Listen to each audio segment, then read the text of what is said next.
La clase, el tema de hoy, espero llegar lo más posible, por lo tanto, tal vez haya algunas cosas que las veamos, que las vayamos a ver de una manera más generalizada.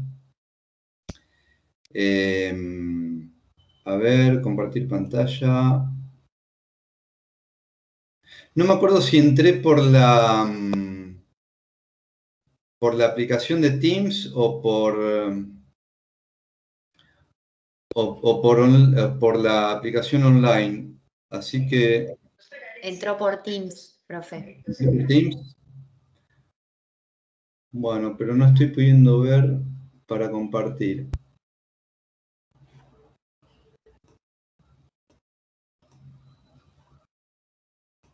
A ver, ahí vamos.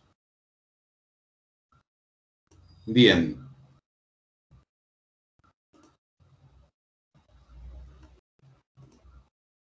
Bueno, ya muchos lo van a poder empezar a ver. Díganme si lo están viendo. Sí, se ve, profe. Sí, se ve. Sí, Genial. Profesor, se ve Buenísimo. perfecto. Bueno, ¿a mí me ven? Yo no No, lo veo. No, solamente... Qué lástima. Bueno, porque con lo gestual también es parte de la transmisión. Les sugiero algo. Ya hablamos de la nota. Como les dije en el mensaje antes del parcial, un parcial es solamente un parcial, no se les va la vida en eso. Y es una instancia de aprendizaje, tanto de la experiencia parcial como de la modalidad del parcial, como del aprender de los aciertos y de los errores. Así que lo que les voy a pedir en serio, yo lo estoy haciendo en este momento, hablamos de eso, nos descargamos, podemos decir algunas cosas, otras no. Yo estoy tomando respiración, estoy respirando hondo y ahora estoy enfocándome en lo que es el tema de hoy. ¿Qué es lo que vamos a ver hoy? Vamos a ver síndromes paroxísticos y una formación muy particular del diencéfalo, que es el tálamo, y que tiene mucho que ver en su procesamiento con la conducta. Cualquier cosa que, que tengan preguntas, yo en algún momento voy a hacer un espacio para la pregunta. No estoy pudiendo ver el chat en este momento, por eso lo que les pido es que lo anoten en un papelito o en el chat. Y después ahí tienen su ayuda a memoria para decirme la consulta en el momento en que habilite las preguntas. ¿Les parece? Está bien, perfecto, profesor. Sí, profesor, está bien. Ok. Bien, entonces, vamos a empezar con síndromes paroxísticos, o lo que se conoce más comúnmente como epilepsias. Este es un tema que, como hablábamos con Iris ayer, a mí particularmente me interesan más otros temas, pero me parece un tema importante porque, y coincido con esto con Iris, porque muchas veces se tiene la idea de que los síndromes paroxísticos están relacionados exclusivamente con convulsiones, y no es así. ¿Sí?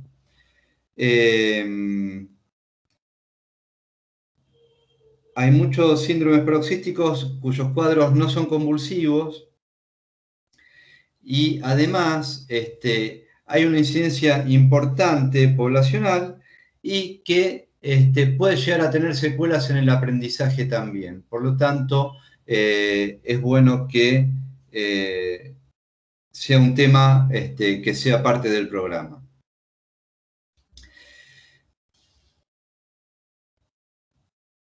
¿Con qué tiene que ver el desencadenamiento de un síndrome paroxístico? Con una falla metabólica en neuronas cerebrales, ¿sí? Que pueden originar crisis convulsivas. En toda crisis convulsiva hay pérdida de conciencia, o crisis parciales, donde hay una interrupción de la atención, donde se pueden dar movimientos involuntarios, pero no necesariamente convulsiones. ¿Cuáles son las características de estos síndromes, ya sean convulsivos o no? Que son de aparición imprevista y brusca, que son transitorios, que se repiten. Algunos se repiten durante algún periodo de la vida, pero durante ese periodo se repiten. Y que se trata de una descarga neuronal masiva, parcial para una zona o total global, que se manifiesta con las crisis que vamos a ver.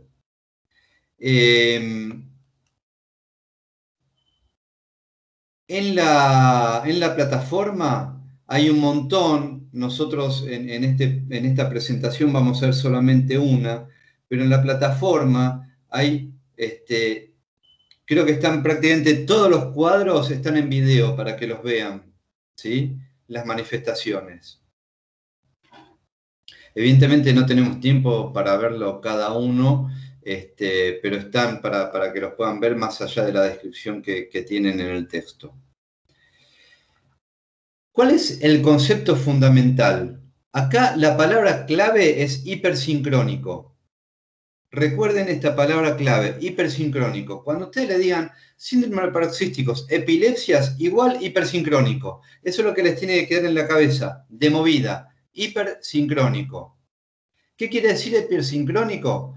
Que si es global, todas. Si es parcial de una zona, ese grupo de neuronas, las neuronas descargan todas juntas al mismo tiempo. Así lo digo de una manera redundante. Todas juntas al mismo tiempo. Descarga hipersincrónica. Es una tormenta de descarga de todas las neuronas juntas. De todo el encéfalo de una parte. Como dice Lennox, un cuadro se llama así, como el que lo describió. Imagínense una orquesta donde todos los instrumentos juntos al mismo tiempo tocan una sola nota. Todos juntos. ¿Sí?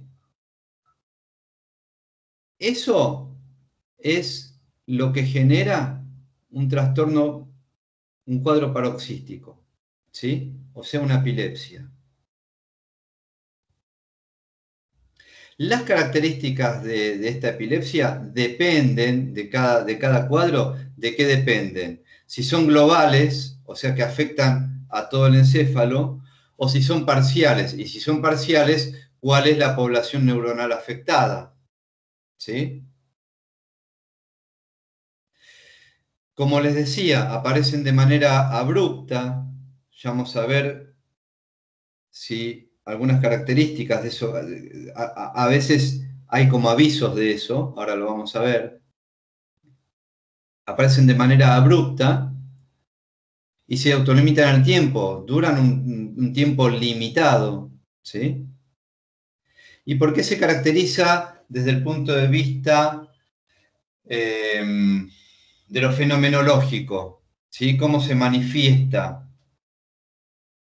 Con automatismos, o sea, movimientos involuntarios y no coordinables, trastornos sensoriales, alteraciones vegetativas, o sea, del sistema nervioso autónomo, trastornos motores y psíquicos. Entonces, descarga hipersincrónica, ¿sí?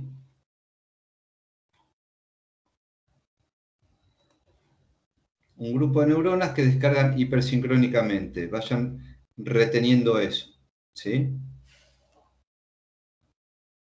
Afecta a menos del 1% de la población. La etiología es diversa. Puede tener que ver con tumores, puede tener que ver con defectos congénitos, puede tener que ver con infecciones, en el sistema nervioso central, puede tener que ver con trastornos vasculares o endocrinos, o puede ser de causa desconocida. Una de las características, y van a ver cuando vean todos los cuadros que hay de epilepsias, es su polimorfismo, ¿sí? ¿Qué quiere decir esto? Que la presentación, las características, hay diferentes cuadros y hay diferentes características, ¿sí? Y por supuesto hay diferente etiología también. Polimorfas quiere decir que las manifestaciones son muy variadas. Por eso hay tantos cuadros. Les decía que tiene una aparición cuando se manifiesta el trastorno, la aparición es brusca, ¿sí? Pero hay ciertos signos que nos pueden dar la pauta de que el paciente está próximo a sufrir un nuevo cuadro, un nuevo episodio del cuadro. ¿Cuáles son esos signos? Lo que conocemos como pródromos y auras. ¿Qué son los pródromos? Son signos y síntomas iniciales, yo los llamo más signos, pero depende podemos decir síntomas también. Son síntomas y signos inespecíficos que ocurren o días u horas antes del evento y que están principalmente relacionados con cambios en el estado de ánimo.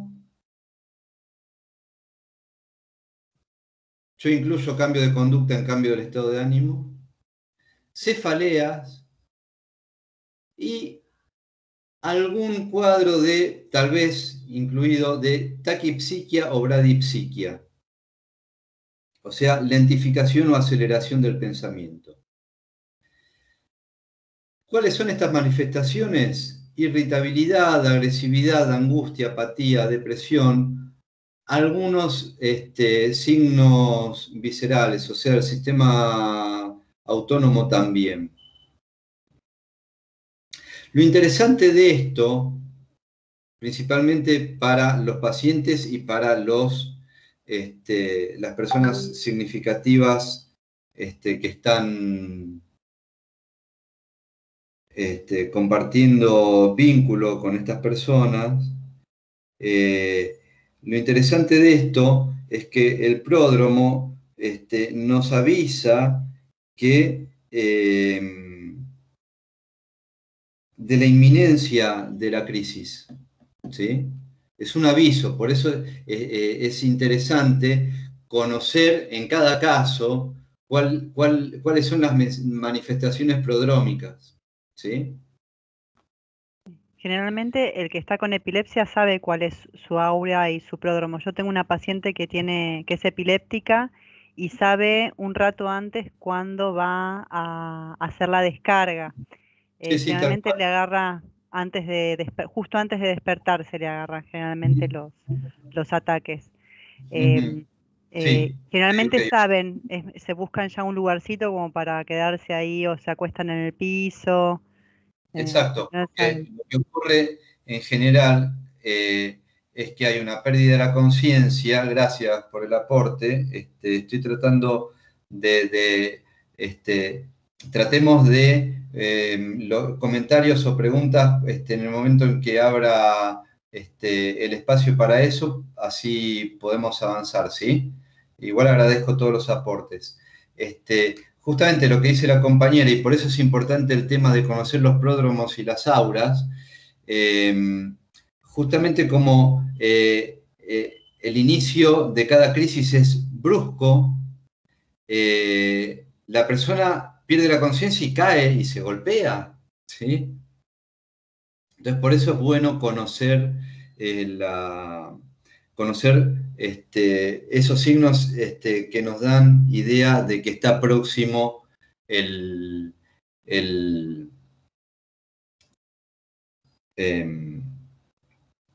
que está próxima a la crisis, ¿sí? Respecto de las auras, hay una película que se llama El Aura, es policial, pero la persona, creo que Ricardo Darín era el protagonista principal, la persona es epiléptica, y por lo menos para imaginarlo e imaginarizarlo, les recomiendo, si la pueden ver, las manifestaciones de las auras en general están relacionadas mucho con manifestaciones vegetativas, ¿sí? Náuseas, palidez, rubor, apnea, sensaciones visuales, fosfenos, por ejemplo, esas manchitas, ¿vieron? De luz.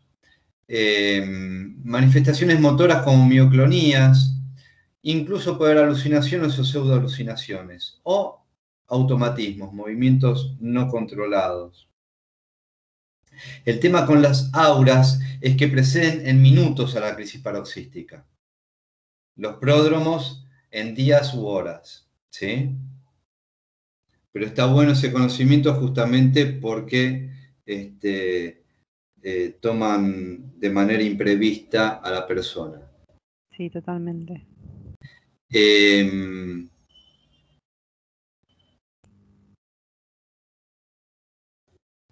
Respecto del concepto, ahora vamos a seguir viendo algunos conceptos, vamos a ver la clasificación, y una vez que veamos la clasificación internacional, que es la única que voy a tomar, la internacional, porque hay otro tipo de clasificaciones, vamos a describir cada cuadro, ¿sí? Cuando hablamos de crisis ictocomiciales, hablamos de lo que se conoce, y ya vamos a ver, como gran mal y petit o pequeño mal. En las crisis ictocomiciales, gran mal y pequeño mal, hay pérdida de la conciencia, ausencias amnésicas, posibles desajustes vegetativos, y cuando hablamos de vegetativo, sistema nervioso autónomo, ¿sí? Y estados convulsivos. Cuando hablamos de crisis graduocomiciales, hablamos de crisis parciales, es decir, que tienen una descarga hipersincrónica en una zona específica del cerebro, y que se presentan en general con conflictos intrapsíquicos, ya vamos a ver en los cuadros. Y cuando hablamos de equivalentes motores, hablamos de automatismos, es decir, movimientos no voluntarios y no controlables, y de desestructuración temporal de la conciencia. Puede haber experiencias de despersonalización donde hay cambios desde el punto de vista de lo sensoperceptivo, de lo motor y, por supuesto, de lo afectivo, porque hay muchas veces pérdida de conciencia. Y, por supuesto, trastornos de memoria, hay lagunas. Por lo tanto, imagínense que con todas estas manifestaciones y automatismos y lagunas y todo lo que implica lo no controlable, incluso esa tormenta de descarga, es muy común que nos encontremos con trastornos de conducta, ¿sí? Incluso lo que se llaman mascullamientos, que tienen que ver con esa necesidad de controlar lo que en cualquier momento pueda advenir, ¿sí? Más incluso cuando sabemos que hay pródromos o auras, ¿sí? Bien, algunas características de la personalidad epiléptica. Ojo con esto, si investigan o si ven otros materiales también. Cuando se empieza a describir la personalidad epiléptica, uno de los principales psiquiatras que empieza a describirlo es Clerembault, que fue uno de los maestros de Lacan a todo esto. Esas descripciones tengan presente que están hechas sobre la base de una población muy particular, población europea de ese país en esa época. ¿Sí? Eso no quiere decir que haya que generalizarla. ¿Sí? De todas maneras, y por eso todo lo que, todo lo que no tiene que ver con lo cultural, porque en algún momento hablan de personalidad atlética, por ejemplo, cuando hablan de viscosidad. A ver, no es lo que ocurre ahora. ¿Sí? Incluso tengan presente que hoy hay toda una terapia medicamentosa con esto. ¿Sí? Entonces, algunas de las características que vamos a ver pueden llegar a estar moduladas por la medicación. ¿Sí? Pero sí que vemos muchas veces en el comportamiento de la gente que padece de estos trastornos. Perseverancia. Esto se ve en el Bender también, en el test de Bender. Perseverancia quiere decir que yo repito una acción, ¿sí? Persevero en una acción motora o incluso en una locución. Viscosidad o adhesividad afectiva. ¿Qué quiere decir viscosidad?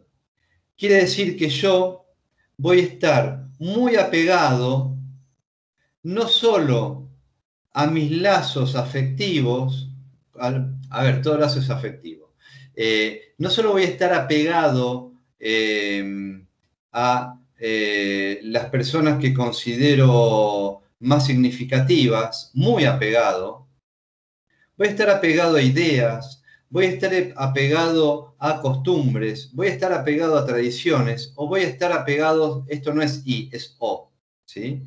O voy a estar apegado a un lugar de residencia, ¿sí? De todas esas maneras se puede manifestar la viscosidad. No es... esa persona que no se te despega, ¿sí? Y está al lado tuyo, bueno, eso es viscosidad. Pero también puede ser que no abandone una idea, una creencia o un lugar también, ¿sí? Bradipsiquia. Se lentifica el pensamiento, ¿sí? ¿Por qué? Porque puede haber alguna afectación neuronal o porque tiene que ver con ciertas consecuencias psíquicas de lo que implica padecer este tipo de trastorno. Lo mismo con la impulsibilidad e irritabilidad, inhibición con la habilidad emocional o hipocondría. ¿Esto qué quiere decir? No es que todo esto se da en todas las personas que padecen de este tipo de crisis o este tipo de cuadros. Algunas de estas cosas se dan, otras no. Algunas están moduladas, otras no, por la medicación, moduladas, ¿por qué? Por la medicación, moduladas por el tratamiento psicológico o el tratamiento psicoanalítico o el vínculo afectivo, ¿sí? Pero alguna de estas características se puede dar. Imagínense que estar a merced de un ataque epiléptico en cualquier momento no debe ser nada lindo, ¿sí? Por lo tanto, estas manifestaciones son totalmente válidas, les diría. Bien. Respecto a la clasificación. Esta es la clasificación internacional. En el libro van a ver otro tipo de clasificaciones también, pero vamos a hablar solamente de la clasificación internacional y de los cuadros que se adecuan a cada clasificación. ¿Está? tenemos un cuadro de doble entrada para la clasificación, que después lo vamos a ver. La podemos clasificar según la población neuronal afectada como crisis generalizadas o parciales o focales. Generalizadas quiere decir que todas las neuronas de todo el encéfalo descargan al mismo tiempo. Descarga hipersincrónica de todas las neuronas del encéfalo. ¿Sí? En cambio, las parciales o focales, hay una región particular del encéfalo con descarga hipersincrónica. Esa es la diferencia entre generalizar y parcial o focal. En las crisis generalizadas hay pérdida de conciencia y hay amnesia posterior. En las crisis parciales o focales no hay pérdida de conciencia. Y las características van a depender de la población neuronal afectada. Una cosa es la descarga hipersincrónica de, supongamos, lóbulo temporal, y otra cosa es descarga hipersincrónica del lóbulo parietal, o de los dos y no de otros, o del lóbulo frontal. ¿Sí? Si hay amnesia posterior o no, va a depender de la región afectada por esta descarga hipersincrónica. ¿Se entiende? Todavía no abro el espacio para preguntas, pero quiero ver si se entiende esto porque es bastante medular. Sí, profe. ¿Hay alguien que no ha entendido? Sí. Ok, bien. Entonces, crisis generalizadas o crisis parciales o focales. Las generalizadas es todo el universo de neuronas, amnesia posterior, pérdida de conciencia, por lo tanto amnesia posterior. Parciales afectan solo una zona, no hay pérdida de conciencia y las características dependen de la zona afectada. Además de esto, las crisis generalizadas pueden ser, según la etiología, idiopáticas, sintomáticas o criptogénicas, y a su vez las crisis parciales o focales, según la etiología, se van a clasificar también en idiopáticas, sintomáticas o criptogénicas. ¿Qué quiere decir idiopáticas? Que no hay una certeza etiológica, pero el cuadro es claro. Y que además, en un electroencefalograma, tiene características muy precisas en los usos, el comportamiento del electroencefalograma. Las sintomáticas son secundarias. Es una crisis secundaria a una noxa. ¿Se acuerdan de las noxas? Entonces, las sintomáticas son secundarias. También hay descarga hipersincrónica, pero desde el punto de vista etiológico, son secundarias a una noxa. Y las criptogénicas son aquellas cuya etiología es totalmente desconocida, por eso cripto.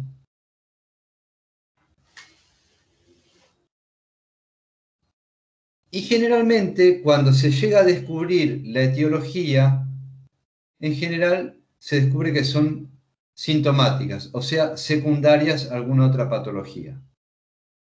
Entonces, tenemos crisis generalizadas o parciales, que pueden ser cada una de ellas, según la etiología, o idiopáticas, o sintomáticas, o criptogénicas. ¿Se entiende? Porque ahora vamos a ver crisis generalizadas idiopáticas, crisis generalizadas sintomáticas, crisis generalizadas criptogénicas, y lo mismo con las parciales y las focales. ¿Está? Hay un cuadrito en el libro también de esto. Bien. Entonces, hablábamos de crisis generalizadas idiopáticas, ¿sí? Generalizadas, descarga hipersincrónica de toda la población neuronal encefálica, idiopáticas con características muy específicas. Está muy descrito el cuadro y es muy detectable. Entonces, estas crisis generalizadas idiopáticas se clasifican a su vez en convulsivas y no convulsivas. Mucho cuadrito con esto. Las crisis generalizadas idiopáticas convulsivas se conocen también como gran mal. Cursan con pérdida de conciencia, convulsiones generalizadas tanto de tipo clónico como tónico. Clónico quiere decir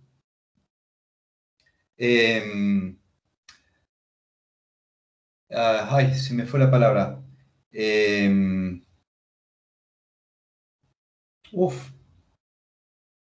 Contracción y relajación, contracción y relajación, contracción y relajación. Tónico es tono muscular a full. ¿Sí? Entonces, las convulsiones pueden ser tanto de tipo clónico como tónico. En general se describen 4 periodos: el pródromo, el aura, las convulsiones y el estado postconvulsivo. En la crisis hay distintas fases, ¿sí? Que es lo que es la parte que llamamos convulsiva. Pródromos y aura ya lo vimos, ¿sí? El estado de crisis convulsivo tiene una fase inicial de un comienzo brutal, es la caída brusca, ¿sí? Por lo tanto, justamente se pueden originar golpes y heridas. En general también van acompañados de un grito breve y hay pérdida de conciencia. La fase tónica dura muy poquito, entre 10 a 20 segundos, donde los miembros superiores están en flexión y los inferiores en extensión. Y hay un espasmo corporal, ¿sí? Donde se puede producir justamente la mordedura de lengua y labios. Todo esto también nos va a servir tener en cuenta para diferenciar luego de lo que es, y todavía hay, ataques histéricos, que lo vamos a ver después el diferencial. La cara está pálida por las manifestaciones vegetativas, llega menos irrigación al rostro. Puede llegar a tomar un color cianótico porque justamente hay menos oxigenación. Hay dilatación pupilar y no hay reflejo ocular. Y en la fase clónica hay sacudidas aisladas. Es lo que más nos queda en la imaginación cuando hablamos de epilepsias. Pero fíjense que la fase clónica es una fase de algunos cuadros, ¿sí? Por ejemplo, del gran mal. Y luego está el estado postconvulsivo, donde hay una recuperación lenta, donde hubo un montón de desgaste de energía, por eso la persona está flácida, ¿sí? Imagínense que le pasó un camión por encima, ¿sí? Tuvo una descarga masiva y movimientos masivos o contracciones masivas e incluso descargas vegetativas, ¿sí? Por lo tanto, hay mucho cansancio, hipersomnia, o sea, mucho sueño, amnesia. Muchas veces, justamente por los trastornos vegetativos, la reanudación de la respiración normal es ruidosa, ¿sí? Esa vuelta a la normalidad es ruidosa, ¿sí? Es lo que se conoce como estertor epiléptico. Las crisis generalizadas, seguimos con generalizadas idiopáticas, pero no convulsivas. Recién veíamos el gran mal, que era convulsivo. Hay crisis generalizadas idiopáticas no convulsivas que se conocen como petit mal. Hay un video yo sabía que iba a tener poco tiempo y por eso no lo traje para esta presentación. Pero es la gente que se da generalmente en edad juvenil o infantil, ¿sí? Están jugando o haciendo algo y de golpe se tildaron. Se tildaron. Puede ser que se tildaron y se caen suavemente hacia un costado, ¿sí? O se tildaron y se quedaron como estaban.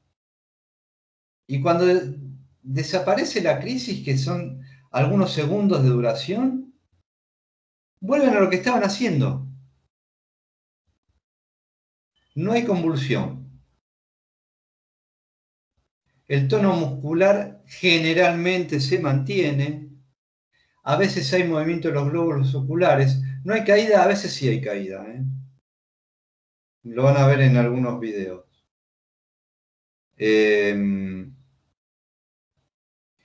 Algunos casos hay hipotonía y por eso en algunos casos hay caída. Y puede llegar a haber como fenómenos vegetativos, o sea, el sistema nervioso autónomo, pérdida del control de esfínteres. Algunos cuadros incluidos en estas epilepsias generalizadas idiopáticas no convulsivas, epilepsia de ausencia juvenil, mioclónica juvenil y generalizada relacionada con estímulos sensitivos. La ausencia juvenil a veces está precedida por crisis tónico-clónicas y la generalizada relacionada con estímulos sensitivos, no sé si recuerdan, pero hace unos años había un anime donde, incluso pasa en algunos boliches, donde había estímulos intermitentes, ¿sí? Bueno, en algunas personas ocasiona, con este cuadro, ocasiona crisis generalizadas, relacionadas con estos estímulos sensitivos, generalmente luz intermitente. Yo quise ver esa serie, pero no me animé. Fue un chiste malo. Bien. Crisis generalizadas sintomáticas. O sea, crisis generalizadas, o sea, que son globales, que afectan a toda la población del encéfalo en la descarga hipersincrónica, pero son secundarias a otros cuadros. Acá encontramos el síndrome de West, la encefalopatía mioclónica precoz y el síndrome de Lennox-Gastaut, que es que les hablaba al principio, que hablaba de la orquesta que está al mismo tiempo, todos los instrumentos emitiendo una sola nota. El síndrome de West es secundario a encefalitis, aparece en general entre los 4 y los 7 meses, y las secuelas son de un retardo mental severo. Todo esto está en el libro, pero yo se los presento para ver, primero para que tengan un orden de cómo estudiarlo, por eso se los presento de esta manera, ¿sí? Como lo que estoy mostrando acá con el puntero. Y hablo de algunas cosas características de cada cuadro. Pero esto es bastante descriptivo, ¿sí? Lennox-Gastaut son crisis atónicas, son crisis de ausencia. ¿Y qué pasa con esta? Por eso me enfoco en esta, porque tiene que ver con trastornos de aprendizaje que vamos a ver después. Suelen ser secundarias a encefalopatías o incluso a síndrome de West.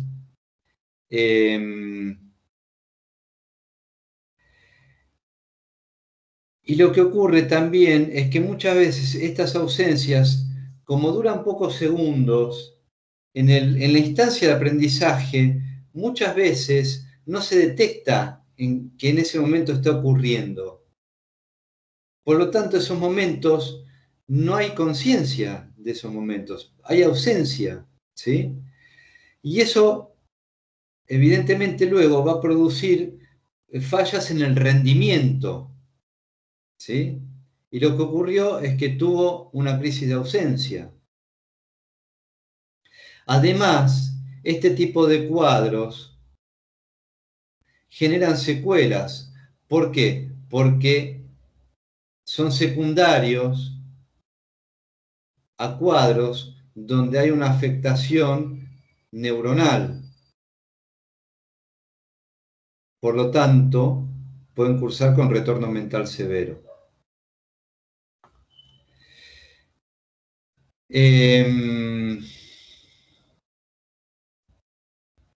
¿Cómo vamos hasta acá? Bien, profe, vamos bien. Impecable. Perdón, una pregunta. Sí, Bien, dale. pero Habla complejo. Sensei de Colegio San Isidro. ¿No te escuché? Habla Sensei de Colegio San Isidro. Ok. Para seguir. Respecto al síndrome de Petit, eso implicaría que, a grandes rasgos, ¿no? Implicaría que es como que el sujeto de golpe se pone en pausa y aparece, puede o no aparecer una suerte de espasmo. Me refiero a una contracción muscular de golpe, que es lo que hace eventualmente que pueda o no haber caída. Mira, El síndrome de Petit Mol, sí, sí, tal cual. sí, sí, sí.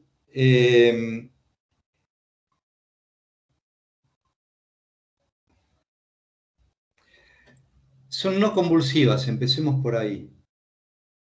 ¿Sí? El petit mal es no convulsivo, justamente por eso les decía que hay epilepsias no convulsivas, pero son crisis de ausencia. Pero hay crisis de ausencia, por lo tanto hay pérdida de conciencia. ¿Sí? ¿Por qué hay pérdida de conciencia? Porque son generalizadas, afectan a toda la población neuronal. Y no hay procesamiento de otra cosa, hay descarga. A ver, cuando hay procesamiento, recuerden algún tipo de procesamiento, por ejemplo, de senso perceptivo. Hay ciertos pasos en ese proceso, por eso es un proceso, ¿sí? Y por eso se va procesando la información. Acá hay un total desorden, todas al mismo tiempo descargan, no hay manera de procesar nada, por eso hay pérdida de la conciencia, ¿sí? Ahora, las no convulsivas, hay pérdida de conciencia, pero no hay convulsión, hay ausencia. Sí puede haber caída en algunos casos porque algunas cursan con hipotonía. Mm, ¿Está? Sí, sí, sí, sí. Muchas gracias. De nada. Sí, de hecho es como que quedan congelados. Quedan totalmente congelados unos segundos y después se despiertan como si nada. Tal cual. Es como si se ausentó la mente y quedaron ahí. Si los movieron, se caen. Si los tocan, se caen porque no están ahí. Sí, Y entonces lo que hay que hacer es esperar y después aparecen. El problema es cuando están diagnosticados y manejan un auto, entonces tienen que saber que pueden, o sea, que no tienen que manejar, por ejemplo, y esas cosas, ¿no? sí, sí, ha habido accidentes, sí, totalmente. Sí, sí. Sí, No, sí. Es como que le bajan la térmica y queda. se te apaga la luz, pero quedás con los ojos abiertos. Pero Se por me eso, o apagó, sea, pero vos ¿viste? volvés, o sea, cuando vuelve el paciente, vuelve a ese estado donde, a ese punto donde estaba. Sí, Claro, No tiene conciencia de que tuvo una crisis. no, exacto. nunca supe que se fue, Claro, claro. sí, tenés conciencia cuando te diste cuenta que chocaste, por ejemplo, Claro, ahí pero Sí, en no, caso de estar manejando o estar manipulando algo, o sea, te das cuenta de qué claro, pasó porque se interrumpió la acción, pero si estás sentado escuchando la clase, no te das cuenta de que tuviste una crisis. tal te das cual, tal claro, porque apareces en otro momento de la conversación. Exacto. En los videos van a ver, hay una crisis de ausencia de una chiquita de 1 año y pico, más o menos, no me acuerdo ahora, pero muy chiquita. Está jugando en el piso y se tildó unos segundos y después sigue jugando. Hay otros videos que están en alguna institución porque hay colchonetas alrededor y te das cuenta que está en una institución y además hay otros videos de crisis convulsivas en el mismo lugar. Y la persona está jugando un jueguito electrónico en una consolita chiquita, está apoyado contra la pared y de golpe se va cayendo despacito por un costado. ¿Sí? Y después se despierta y sigue jugando. Bien. Pero por eso se los voy, vamos siguiendo la clasificación, generalizadas, parciales y cada una de ellas idiopáticas, sintomáticas y cristogénicas, y en cada una de ellas vamos a encontrar diferentes cuadros. ¿Sí? Bien, ahora vamos a pasar a las parciales. Recién estuvimos en las generalizadas, que son con pérdida de conciencia. Ahora vamos a pasar a las parciales, donde también vamos a encontrar las criptogénicas, perdón. Generalizadas criptogénicas. Sí, justamente, no las vemos porque no son cuadros descriptos de manera más o menos homogénea y porque después en general, cuando se avanza en el tratamiento, en general se clasifican como sintomáticas. ¿Sí? Ok, gracias, perdón. Buena tu pregunta, está buena la pregunta. Bien, vamos a hacer un recreo dentro de un rato y va a ser breve, así terminamos de ver todo el tema de hoy, ¿sí? Crisis parciales idiopáticas, o sea, parciales son sin pérdida de conciencia. Primero, vamos a ser sistemáticos. Recuerden, la misma lógica que tenemos para estudiar esta materia siempre. Base neurofuncional, clínica, patología después y características después. ¿Sí? Base neurofuncional, descarga hipersincrónica localizada. Como es localizada, no hay pérdida de conciencia, salvo que afecte a cierta parte donde haya procesamiento de conciencia. Pero en general, las crisis parciales cursan sin pérdida de conciencia porque son localizadas.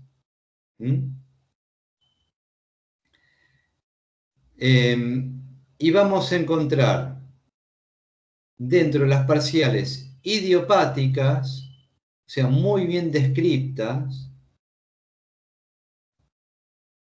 crisis llamadas jacksonianas, que afectan al área 4 de Brodmann, afectan la motilidad de cara, mano, antebrazo y brazo principalmente, y epilepsias parciales benignas de la infancia. En estas epilepsias parciales benignas de la infancia, no afectan a una región en particular como las jacksonianas, depende de la población neuronal afectada, aparecen alrededor de los 2 años de edad, suelen remitir, suelen cursar con terrores nocturnos, trastornos del aprendizaje y alteraciones del comportamiento, suelen remitir en la pubertad o en la adolescencia. Pueden afectar la región rolándica,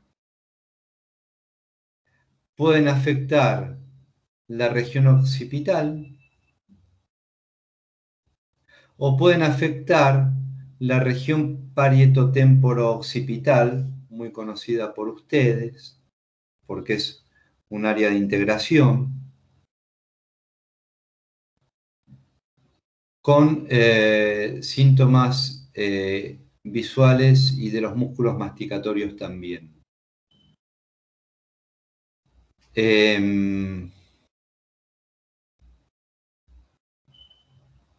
Los paroxismos occipitales, por supuesto, van a cursar con alucinaciones, ilusiones y fosfenos.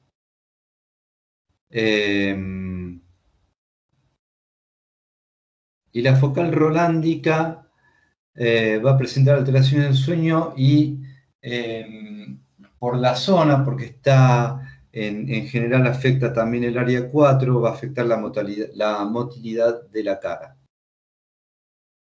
Esas son las parciales idiopáticas. Ahora vamos a pasar a las parciales, o sea, afectan solo una zona con descarga hipersincrónica, sintomáticas, es decir, secundarias a otro trastorno. Dentro de las parciales sintomáticas tenemos la epilepsia del lóbulo temporal, donde encontramos una crisis parcial simple, principalmente con manifestaciones del sistema vegetativo y algunas manifestaciones psíquicas. Con trastornos neurovegetativos hablamos de ciertas sensaciones olfativas, alucinaciones olfativas, pérdida de control de esfínteres, sudoración, cambios en la temperatura corporal,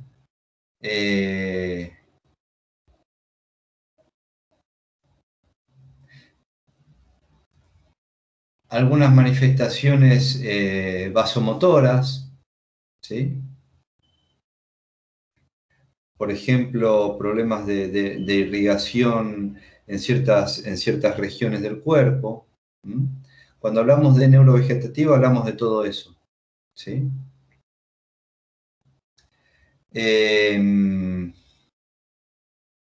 Algunos cuadros que acompañan la epilepsia del lóbulo temporal, recuerden lóbulo temporal, está muy relacionado principalmente en las regiones internas del lóbulo con el sistema límbico, ¿sí? Por eso también hay síntomas psíquicos, ¿sí?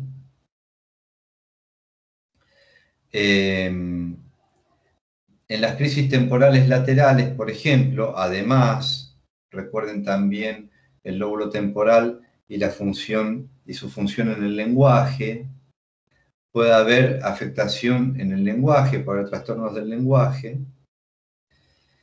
Puede haber alucinaciones auditivas y vértigo y parestesias.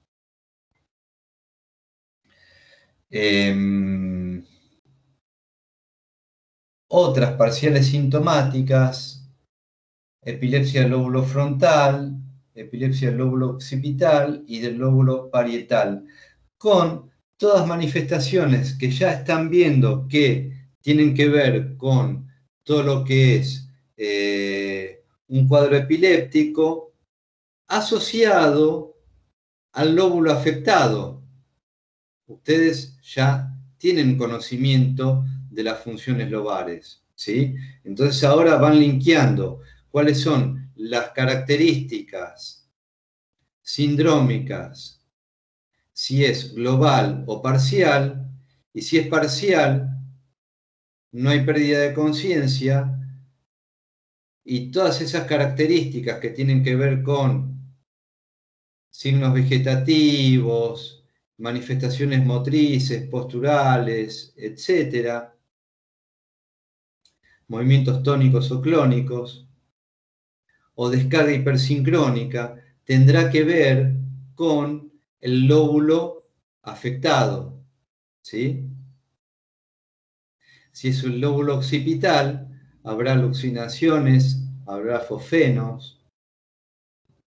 habrá nistagmo. Nistagmo es el movimiento del globo ocular hacia los extremos laterales o hacia arriba y abajo o circularmente, ¿sí? ¿Cuándo ocurre el nistagmo fisiológico? Cuando estamos viajando, por ejemplo, en tren y vamos tratando de fijar la vista en un lugar particular y ¿qué va haciendo el ojo? Va yendo de derecha a izquierda permanentemente, ¿sí? Cuando estamos en posición de reposo y el ojo va hacia un costado al otro o arriba y abajo de manera incontrolada, eso es nistagmo, ¿sí? Van a ver la palabra muchas veces en estas descripciones. Bien, acá vamos a ver un cuadro que creo que está descrito. No, sí. Este cuadro, a ver si funciona. Tendré que sacar el puntero para que funcione. Funcionaba, ¿eh? Ahí estamos. Crisis parcial simple. Este tipo de crisis suele darse durante el sueño. Y tiene que ver con una mioclonía distal.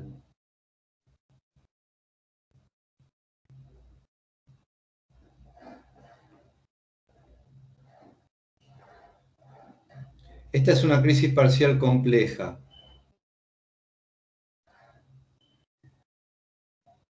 Acá estaba, me parece. Parcial simple. No, esta parcial simple sería parcial compleja, no. Esta es otra. De las que estamos describiendo.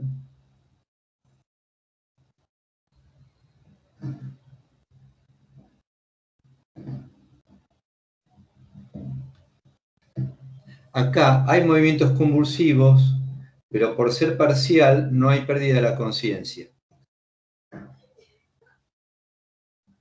Acá está la de ausencia que les comentaba.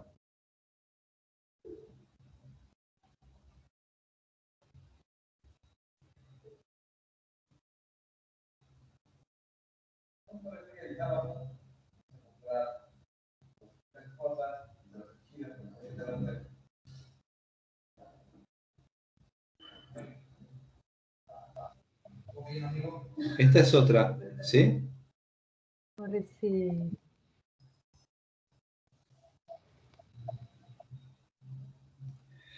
Yo ahora recuerdo este video lo elegí porque tenía una especie de antología, digamos, sumatoria de muchas crisis juntas en un solo video, ¿sí? Después tienen está una generalizada tónico-clónica. Acá hay pérdida de conciencia. Qué raro que no los ponen en el piso, profe. Sí, bueno, pero hay alguien ahí acompañando, hay más de uno seguramente. Pero, profesor, ¿son actuadas o son reales? Yo tengo entendido que estas son reales, ¿eh? Y si ese pibe está actuando eso, es un genio. Porque se le dobla la espalda para atrás. Sí, sí, además la espasticidad ahí.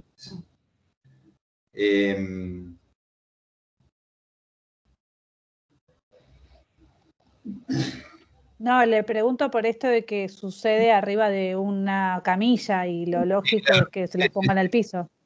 Sí, sí, sí. Bien. Mioclónicas. En Canvas, en la plataforma, van a encontrar videos por separado de cada uno de los cuadros que estuvimos recorriendo ahora. Como les decía, en este video se ven todas un poquito, pero bueno, ven varias todas juntas. Y bueno, es un video más para que a veces con la visualización uno lo recuerda mejor también y de hecho sirve también para para poder identificarlo. Bien, respecto a los síndromes paroxísticos y el aprendizaje,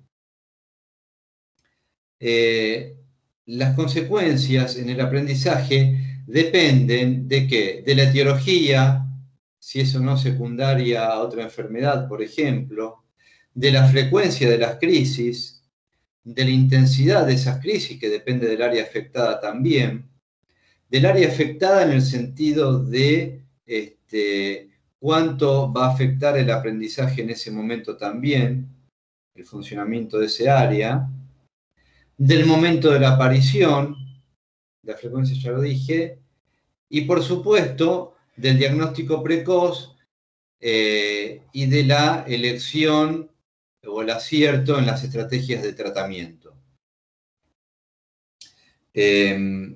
Con esto, ¿qué queremos decir? Que hay que ver en cada caso cómo va a afectar cómo va a afectar el cuadro, porque no es lo mismo que afecte a un chico que está en el momento de la lectoescritura,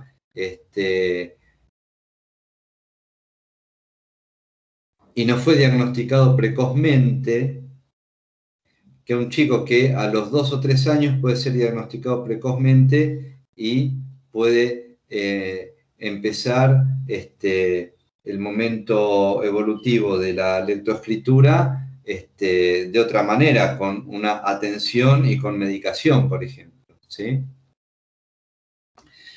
Respecto al diagnóstico diferencial en cuanto al ataque histérico, el ataque histérico, hay diversas manifestaciones de un ataque histérico, incluso que varían culturalmente y con las épocas. En algún momento, una de las manifestaciones del ataque histérico era una ceguera momentánea o no. Muchas veces el ataque histérico se manifiesta, y por eso el diagnóstico diferencial, con un clonus, que es lo que se conoce como clonus, donde hay cierta hiperextensión de ciertos músculos, principalmente de la espalda, con relajación de músculos principalmente distales, lo cual tiene que ver mucho con el cuadro de la histeria, ¿no? Al mismo tiempo, una cosa y la otra. ¿Cuál es la diferencia? Que en el ataque histérico la caída no es brutal, porque no hay pérdida de conciencia en general. El ataque histérico dura más que la crisis epiléptica. No hay mordedura de lengua y se mantiene el reflejo pupilar, cosa que no ocurre en las crisis generalizadas. El principal, de todos modos, el principal diferencial es que la caída no es brutal, ¿sí? Bien, creo que acá, espero que no hayan quedado así después de todas estas descripciones. Acá vamos a hacer un pequeño, voy a dejar de compartir, vamos a hacer un receso muy breve. Son y 32. Si les parece, menos 20, nos volvemos a ver. Así terminamos con todo el tema de la clase de hoy. ¿Una preguntita puede ser o podemos preguntar después? Dale, tenés razón. Hagamos preguntas ahora y hacemos un recrito luego. En el caso de Joker, ¿no? La película Joker, que tenía esa risa que parecía epiléptica. No la vi todavía. Ah, ok. Bueno, no, entonces no. Pero Bueno, razonar, dale. Se anula la pregunta. la nueva Spoileala, no tiene que ver con la película, tiene que ver con el aprendizaje. Claro, Por eso tratemos de razonarlo. había un tipo de epilepsia que causaba como una sonrisa constante, que si no me equivoco estaba en el cingulum o... Espera, tengo que aprobar la materia y necesito ver si lo... No pasa nada. Bueno, entonces... Apague los micrófonos. No, está bien, pero sirve para razonar, está todo No, que bien. si era, en realidad dos preguntas. Primero, si es disfuncional o si es lesional. Por lo que entiendo, es una cuestión disfuncional, excepto en el caso de que haya, por ejemplo, una anoxa, como por ejemplo, no sé, me imagino un narcótico, un golpe o lo que sea que pueda generar un ataque de epilepsia, ¿sí? Pero por ahora entiendo que todas estas son disfuncionales, ¿correcto? No, porque si tenés secundarias que pueden ser secundarias a lesiones, no. Y tenés también etiología, Como donde tóxico. tenés etiología lesional también. Perfecto. Eso depende de la etiología. Si es disfuncional o lesional, depende de la etiología. ¿Sí? Ok. Bueno, listo, ya está. Y la otra era si ese que causa sonrisa, que no me acuerdo cuál era ahora, podía estar relacionado con el síntoma que aparecía en esa película de una carcajada constante cada vez que se ponía nervioso el protagonista. ¿Sí? Como Sí, esa... sí puede ser. La verdad es que todavía no vi la película, es una de las tantas que tengo para ver, pero no lo sé. Depende del caso ahí también. Incluso depende en qué momento, si está en el pródromo o en el aura, depende del afrontamiento del cuadro, depende de incluso si no está en el momento de crisis, evidentemente. De cómo está trabajando su función ejecutiva ahí también, ¿sí? Ok, perfecto. Bueno, O gracias. incluso también de cómo está afectado el sistema límbico en esa crisis epiléptica, ¿sí? Claro. Bueno. ¿Alguna pregunta más? ¿Alguien levanta la mano ahí? Creo que es Mercedes. Sí. Hay epilepsias que no dejen marca en un electroencefalograma, digamos que se vean todos los movimientos y cosas raras, pero que no pase nada. En general, todas las epilepsias son visibles desde el punto de vista del electroencefalograma. Tienen usos muy particulares. Imagínate que hay una descarga hipersincrónica, así que eso se detecta. Okay. Justamente depende de dónde tengas los electrodos, es que podés ver las particularidades de, esto evidentemente también está descrito en el libro, de una crisis focal, ¿sí? O parcial, ¿sí? Porque justamente el electrodo en el lóbulo temporal está en ese momento detectando una crisis, una descarga masiva, ¿sí? Por ejemplo, ¿sí? Pero sí, son detectables. Son detectables electroencefalográficamente, lo van a ver en el libro. Quizás no tienen que saber exactamente cómo es el uso en una crisis ictocomicial, pero bueno, sí, hay una particularidad, ¿sí? Diferente a otra crisis, ¿sí? Son detectables en el Bender también, en el test de Bender, ¿sí? Los que lo cursaron, recuérdenlo, Sí. y también está en el libro. No sé si respondí a tu pregunta, Mercedes. Sí, gracias. Sensei, tenías una pregunta. Mano levantada. Sí, vamos al baño, cortamos y volvemos a... Yo dejo de grabar, son y 38, a ver, -10 volvemos, ¿les parece? Adelante. Sí, profesor, está bien. Bueno, muy bien.